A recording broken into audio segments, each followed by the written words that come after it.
sports chaos. Men competing as women, and we are celebrating it. What happened to protecting women's rights? Right? The very people who have screamed and screamed for equity are allowing women to be pushed aside in their own spaces, their own safe ground. And try saying that there are only two genders out loud. That may actually get you fired from your job. We have now entered a time where basic biology is considered hate speech. Hate radio. Basic biology. Hate radio. The radicals have constructed a gender social construct, and now the rest of us are paying the price for refusing to toe that line. Chaos. Chaos. This has all happened in just a few years. Our borders, over 3 million have entered our country illegally in the last year alone. 10 million at least, probably more like 20 since 2020. Now, 3 million this year is like adding the entire population of New Mexico to our country illegally. Connecticut has 3.5 million people. The amount of people who live in Connecticut have come across the border this year alone. And this administration, the Biden administration, the Harris-Biden administration, not only allows it to happen, they encourage it. There's no other way to interpret this.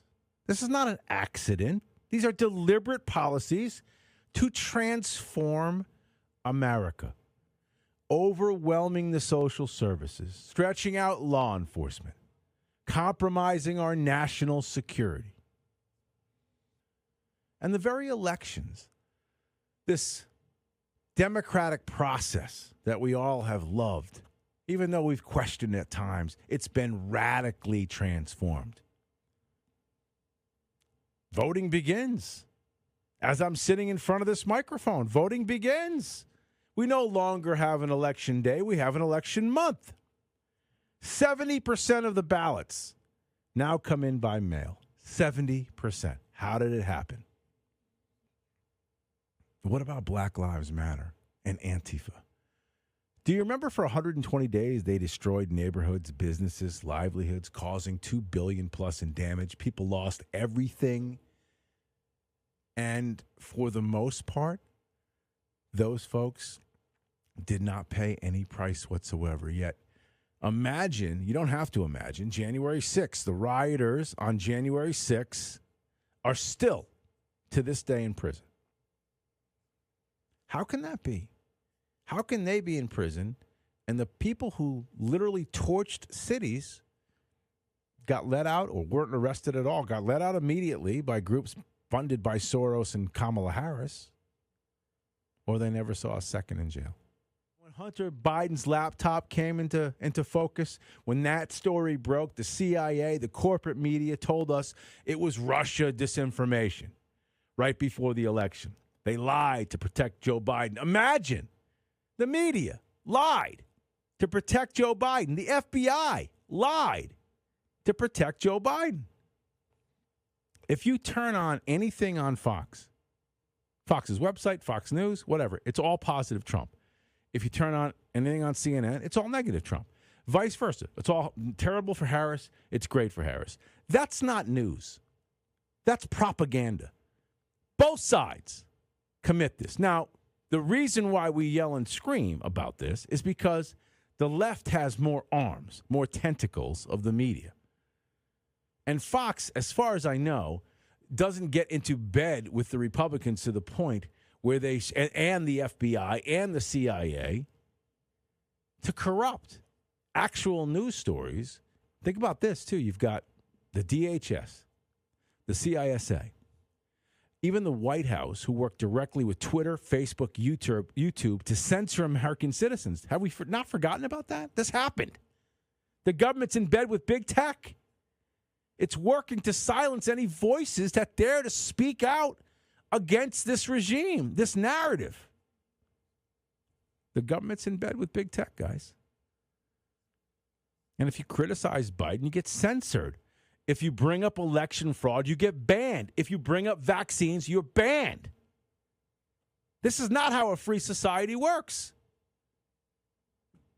This is straight out of the playbook of Big Brother, 1984. So I can continue down this narrative.